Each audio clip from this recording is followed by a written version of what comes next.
मांडूक्य उपनिषद में ओम के बारे में क्या बताया गया है, इसे समझने से पहले आपको थोड़ा सा उपनिषद को भी समझना होगा।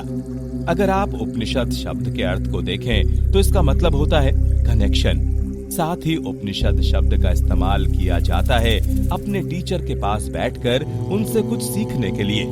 मतलब अगर आप गुरु के सामने बैठकर वेद का या फिर पूरे ब्रह्मांड का ज्ञान लेते हैं तो उस पूरे प्रोसेस को उपनिषद कहा गया है। वैदिक युग की बात है।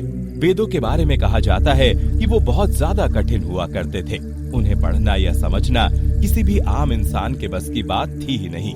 उस दौरान जो आचार्य वेदों की जानकारी रखते वो अपने कुछ खास शिष्यों को उस ज्ञान के बारे में बताते, उन्हें वेदों के बारे में समझाते, वेदों में लिखे सूक्त से उनका परिचय करवाते। जब इस तरह से वैदिक नॉलेज एक आचार्य से उसके शिष्य तक पहुंचती थी तब इस प्रोसेस को ही उपनिषद कहा जाता था। उपनिषद का मतलब ही है कि किसी भी बहुत जरूरी ज्ञान की बात को दूसरों को समझा कर कहना। बहुत ही आसान तरीके से समझने की कोशिश करें तो जब भी वेदों को कुछ आचार्यों ने बहुत ही आसान भाषा में लिखा तभी लोग उन्हें बड़ी आसानी से समझ सके। इन्हीं साहित्यों को उपनिषद कहा गया। देखा जाए तो इस पूरी दुनिया में 200 उपनिषद हैं, बल्कि 200 से ज्यादा भी हो सकते हैं, लेकिन ट्रेडिशनल नंबर में 108 उपनिषदों को मान्यता दी गई है। पर उनमें भी 10 उपनिषद सबसे इम्पोर्टेंट हैं, और वो 10 उपनिषद हैं ईशा, केना, कथा, प्रशान, मंडूक्य, मुंडका, तैत्रेय, आत्रेय, चंदुक्य, बृहदरण्यक। इनमें भी मंडूक्य उपनिषद सबसे ज्यादा फेमस है। ये अथर्ववेद का एक हिस्सा है और इसमें 12 वर्सेस हैं। अब आप कहेंगे कि ये वर्सेस क्या होता है, तो हम आपको बता दें कि वर्सेस को हिंदी में छंद कहा जाता है। जब भी किसी बात को संस्कृत में कुछ इस तरह से लिखा जाता था जिसमें एक रिदम हो यानी कि लय हो तो उसे वर्सेस कहा जाता है। और भले ही ये दिखने में 1 से 2 लाइन के होते हैं, लेकिन इनका मतलब बहुत बड़ा होता है और कई बार इनमें बहुत सारे रहस्य भी छिपे होते हैं। आप कह सकते हैं कि ये आज तक का सबसे छोटा उपनिषद है, लेकिन इसकी वैल्यू सभी उपनिषद में सबसे ज्यादा है। इस दुनिया में बहुत से ऐसे लोग हैं जो मंडूक्य उपनिषद पर रिसर्च कर रहे हैं, क्योंकि इसका ज्ञान इनफिनिट है। इसमें बहुत कुछ समाया हुआ है। अब हम एक साथ ये तो नहीं समझ सकते कि 108 उपनिषद में ओम के बारे में क्या कहा गया है। तो चलिए मंडूक्य उपनिषद के जरिए सबसे पहले इसे समझने की कोशिश करते हैं। मांडूक्य उपनिषद की बात करें तो इसमें ओम को त्रिप्रज्ञ या त्रिप्रजना कहकर बुलाया गया है। त्रिप्रज्ञ या त्रिप्रजना इस तरह के शब्दों को सुनकर परेशान होने की जरूरत नहीं है। हमने तो आपको शुरुआत में ही कह दिया था कि ओम को समझते हुए आपको जरूर ये लगेगा कि आप संस्कृत की क्लास की तरफ वापस जा रहे हैं, लेकिन यहाँ पर इसकी नॉलेज आपको बहुत ही इजी लैंग्वेज में मिलने वाली है। त्रिप्रज्ञ या त्रिप्रजना को गहराई से समझें तो यहाँ पर ओम को 3 अलग अलग स्टेज में बांटा गया है। पहला ख्वाब या सपना, दूसरा रियल दुनिया और तीसरा गहरी नींद। मांडूक्य उपनिषद में ओम को आत्मा से जोड़ा गया है। बताया गया कि आत्मा की 3 स्टेज होती हैं और यहाँ पर आप आत्मा को वो किसी के मर जाने के बाद भटकने वाली आत्मा समझने की गलती बिल्कुल मत करें।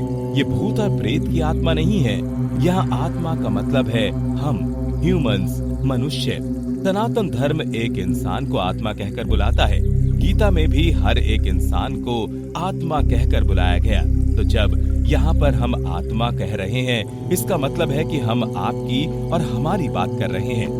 मांडूक्य उपनिषद कहता है कि एक इंसान की जिंदगी में 3 स्टेज होती हैं और यही तीनों स्टेज सबसे ज्यादा मायने रखती हैं। और ओम के ये 3 स्वर ए, यू और एम उन्हीं 3 स्टेज को दिखाते हैं। अवेकनिंग स्टेट, ड्रीमिंग स्टेट और तीसरा डीप स्लीप।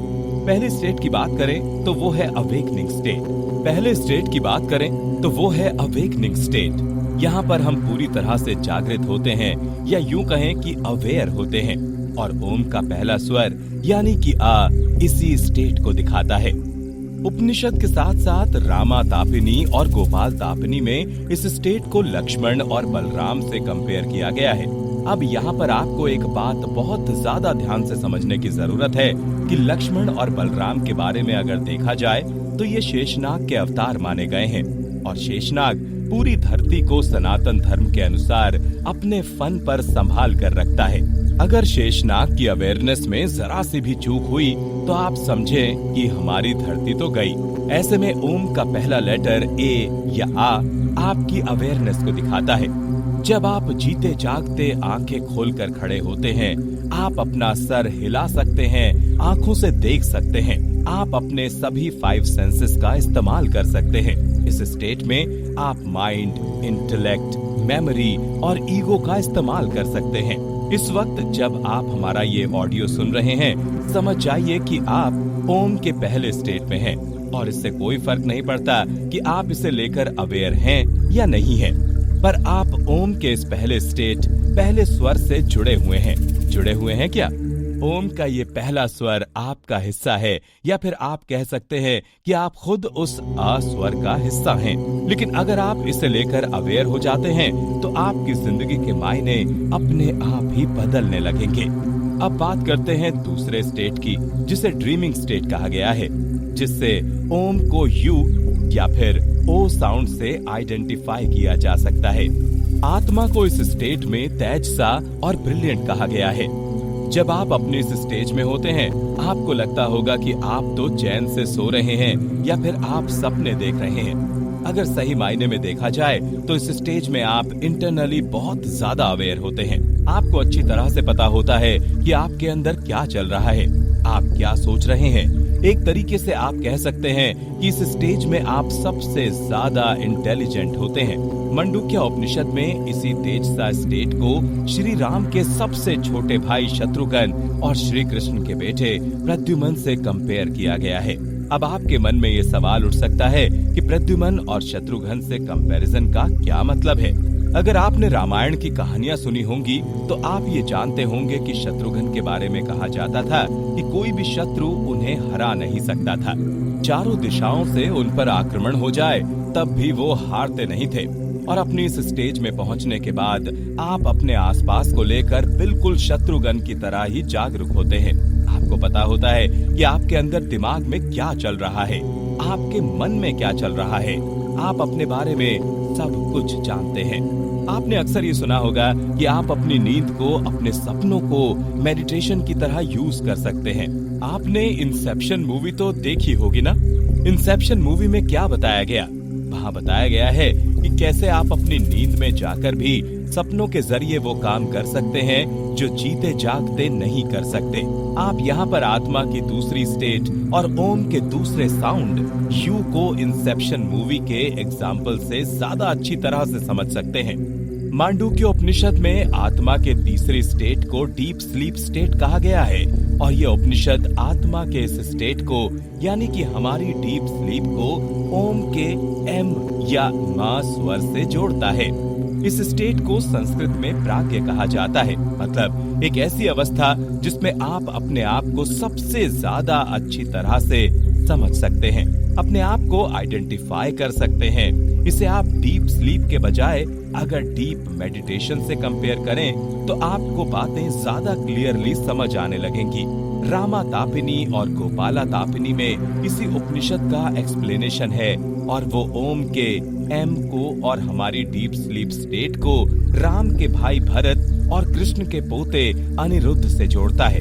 यहाँ पर आपका कोई सेंस काम नहीं करता, यहाँ पर काम करती है तो सिर्फ मेमोरी, आपका दिमाग जो बिल्कुल शांत हो जाती है, शून्य हो जाती है। मंडूक्य उपनिषद कहता है कि ओम का ये 3 स्वर आत्मा के 3 स्टेट को डिस्क्राइब करता है और जब हम इस मौके पर लास्ट स्वर एम का वाइब्रेशन भी खत्म होते होते उस स्टेट में पहुंच जाते हैं जब एम की सिर्फ हल्की सी ध्वनि सुनाई देती है, बाकी सब बिल्कुल साइलेंट हो जाता है, तब आत्मा इस ब्रह्मांड में लीन हो जाती है और ये अवेयरनेस की एक ऐसी स्टेट है जहां तक पहुंच पाना बहुत मुश्किल होता है।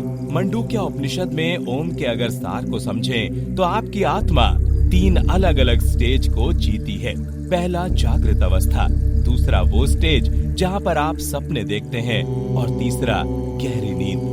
और ओम के 3 स्वर इन्हीं 3 अवस्थाओं को रिप्रेजेंट करते हैं। तो अब जब भी आप ओम का जाप करें, ये समझने की कोशिश करें कि आप सिर्फ एक मंत्र का जाप नहीं कर रहे हैं, बल्कि आप अपनी आत्मा के 3 स्टेट समझने की कोशिश कर रहे हैं। मंडूक्य उपनिषद के बाद चलिए चलते हैं इस दुनिया के सबसे पहले धर्म ग्रंथ की तरफ, ऋग्वेद की तरफ, और जानते हैं कि ऋग्वेद में ओम के बारे में क्या कहा गया। ऋग्वेद